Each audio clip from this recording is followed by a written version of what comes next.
Hi friends, welcome to Learn English Everyday YouTube channel. இங்கிலீஷ்ல spelling mistake இல்லாம எழுதுறதுக்கு எந்த எழுத்துக்கள் எந்த இடத்துல வரும் அப்படின்றதுக்கான ஒரு சில ரூல்ஸ் இருக்கு. இந்த ரூல்ஸ் ஓரளவுக்கு நம்ம தெரிஞ்சுக்கிட்டோம் அப்படின்னாலே அந்த ஸ்பெல்லிங் மிஸ்டேக் வராம நம்ம அவாய்ட் பண்ணிக்கலாம். ஸோ இன்னைக்கு நம்ம 2வது லெசன் பார்க்க போறோம். இதுக்கு முன்னாடி நான் ஒரு வீடியோ உங்களுக்கு போஸ்ட் பண்ணிருந்தேன். ஸோ உங்களுக்கு ஸ்பெல்லிங் மிஸ்டேக் வருதுன்னு நீங்க நினைச்சீங்கன்னா கண்டிப்பா இந்த லெசன்ஸை ஃபாலோ பண்ணுங்க.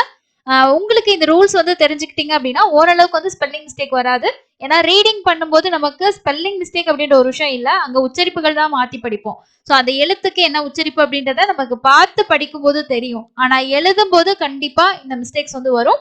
ஸோ இன்னைக்கு நம்ம பார்க்க போற ரூல் எதுக்கு அப்படின்னா சீக்கும் கேக்குமான ரூல் தான் பார்க்க போறோம். ஏன் அப்படின்னா சியோட உச்சரிப்பும் இக்கு அப்படின்ற உச்சரிப்பு தான்.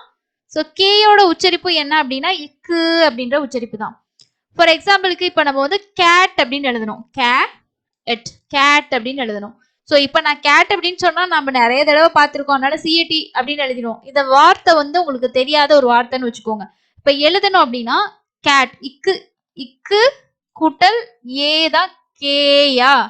சோ இட்டு அப்படின்னா நம்ம டி நமக்கு தெரிஞ்சிடும். இங்க ஏ அப்படின்னா ஏ, ஓகேவா? சோ இங்க இக்கு அப்படின்னு எழுதும் போது நம்ம சிஏடியும் எழுதலாம், இல்லைன்னா கேஏடி. இதுவும் கேட்டு தான், இதுவும் கேட்டு தான். பட் இந்த சிஏடி தான் கரெக்டான ஸ்பெல்லிங். இந்த கேஏடி தப்பு. அப்போ உங்களுக்கு இந்த ரூல் தெரிஞ்சுக்கிச்சு அப்படின்னா கண்டிப்பா இந்த மிஸ்டேக் இல்லாம உங்களால எழுத முடியும். அந்த ரூல் என்ன அப்படின்றத வாங்க தெளிவா பார்க்கலாம். ஃபர்ஸ்ட் நம்ம தெரிஞ்சுக்க போற ரூல் சியோட ரூல் தான் தெரிஞ்சுக்க போறோம். சி கம் பிஃபோர் ஏஓயு, அதாவது ஏஓயு இந்த எழுத்துக்களுக்கு முன்னாடி ஒரு சவுண்ட் இக்கு சவுண்ட் வருது அப்படின்னா அங்க சி தான் வரும் அப்படின்னு சொல்றாங்க. ஓகேங்களா? இதுவே நீங்க யோசிக்கலாம், எப்படி நீங்க கரெக்டா எல்லா இடத்துலயுமே சிஓ யூ தான் வருமா, இதுக்கு முன்னாடி சி மட்டும்தான் வருமான்னு நீங்க நினைக்கலாம்.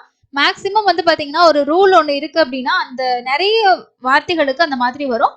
ஒரு சில வார்த்தைகளுக்கு மட்டும்தான் எக்ஸம்ஷன் இருக்கும். ஆனா இந்த சி கன்ஃபார்மா ஏஓயூன்னு நீங்க வச்சுக்கலாம்.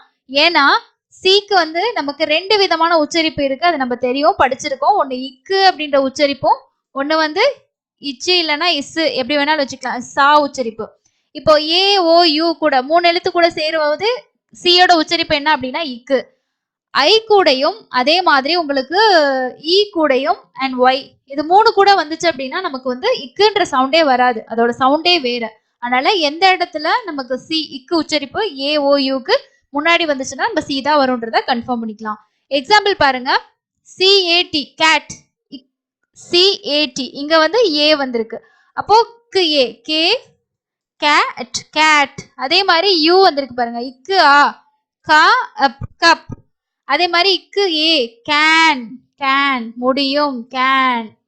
அதே மாதிரி அடுத்து பாத்தீங்கன்னா கெமல், இக்கு ஏ camel Kemal. Carrot carrot.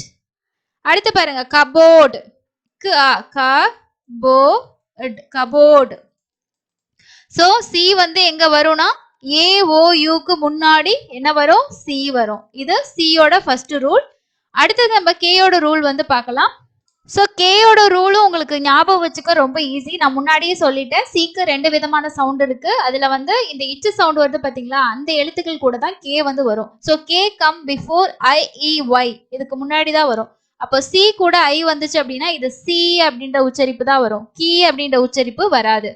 Example பாருங்க, இக்கு ஐ கை கை இட் கைட். அதே மாதிரி இக்கு இ கீ. அதே மாதிரி இசுக்கு ஐ ஸ்கை ஸ்கை ஸ்கை. இக்கு இ கி கிட் கிட், இட்டு சவுண்ட் கிட். அதே மாதிரி இக்கு ஏ கே கெக்.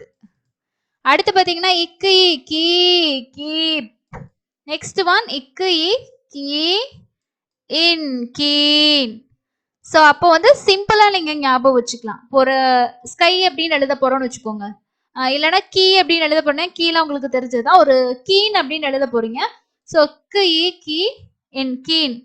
ஸோ இங்க எப்படி எழுத்து 2ஆ பிரிப்போம், இக்கு கூட்டல் ஈ, இக்கு கூட்டல் ஈ நெடில் உச்சரிப்பு இன். ஸோ இங்க ஈ அப்படின்னும் போது டபிள்யூ வருது. அதே மாதிரி என் இக்கு சவுண்டுக்கு நம்ம சி போடக்கூடாது, ஏன்னா சிக்கு முன்னாடி அதாவது ஈக்கு முன்னாடி சி வராது இல்லையா. அப்போ கன்ஃபார்மா கே தான் வரும். ஸோ இந்த 2 ரூல் ஞாபகம் வச்சுக்கிட்டீங்கன்னா இந்த இக்கு உச்சரிப்புல உங்களுக்கு ஏதாவது மிஸ்டேக் வருதுன்னா கண்டிப்பா நீங்க வந்து அவாய்ட் பண்ணிக்கலாம். அண்ட் வந்து நீங்க ஒரு கான்ஃபிடென்ட்டா எழுதுறதுக்கும் உங்களுக்கு வந்து யூஸ்ஃபுல்லா இருக்கும். தொடர்ச்சியா இந்த மாதிரி ரூல்ஸ் எல்லாத்தையுமே நான் உங்களுக்கு வந்து ஒரு வீடியோவா வந்து போஸ்ட் பண்ணுவேன். செக் பண்ணி படிச்சுக்கோங்க. அதே மாதிரி உச்சரிப்புகள் வீடியோவும் தனியா வந்துட்டு இருக்கு. ஸோ எல்லாமே ஒரு ரிவிஷனாவும் எடுத்துக்கலாம். புது புது விஷயங்களை நீங்க கத்துக்கலாம். ஸோ இந்த வீடியோ உங்களுக்கு யூஸ்ஃபுல்லா இருந்துச்சா இல்லையான்றதை கமெண்ட்ஸ்ல ஷேர் பண்ணுங்க. இங்கிலீஷ் நிறைய பேர் சொல்றீங்க நான் வந்து இம்ப்ரூவ் பண்ணிட்டேன் அப்படின்னு சொல்லிட்டு. ஒரு சிலர் வந்து கொஞ்சம் பயமா இருக்குன்னு சொல்றீங்க. எந்த ஒரு விஷயமே ஸ்டார்ட் பண்ணும்போது நம்மளால பெர்ஃபெக்ட்டா பண்ண முடியாது. மிஸ்டேக்ஸ் வந்து வரதா செய்யும். அதெல்லாம் நீங்க பார்த்து பயந்தீங்க அப்படின்னா அந்த விஷயத்தை நீங்க இம்ப்ரூவ் பண்ணவே முடியாது. மிஸ்டேக் வந்தாலும் பரவாயில்ல, தப்பு வந்தாலும் பரவாயில்ல, நான் வந்து படிச்சே தீருவேன், நான் வந்து எழுதியே தீருவேன் அப்படின்ற ஒரு கான்ஃபிடென்ஸ்ல நீங்க ஸ்டார்ட் பண்ணா மட்டும்தான் ஈஸியா உங்களால எழுத முடியும். இங்கிலீஷ் வந்து எழுதுறது படிக்கிறது ஒரு கஷ்டமான விஷயமே கிடையாது. ஸோ ப்ராக்டிஸ் ப்ராப்பரா இருந்துச்சு அப்படின்னா உங்களாலையும் ஃப்ளூவெண்டா இங்கிலீஷ் ரீடிங் அண்ட் ரைட்டிங் பண்ண முடியும். அதே மாதிரி பேசுறதுக்கும் முடியும். ஓகேங்களா? ஸோ இன்னொரு இன்ட்ரெஸ்டிங்கான யூஸ்ஃபுல்லான லெசன்ல மீட் பண்ணலாம். தேங்க்யூ.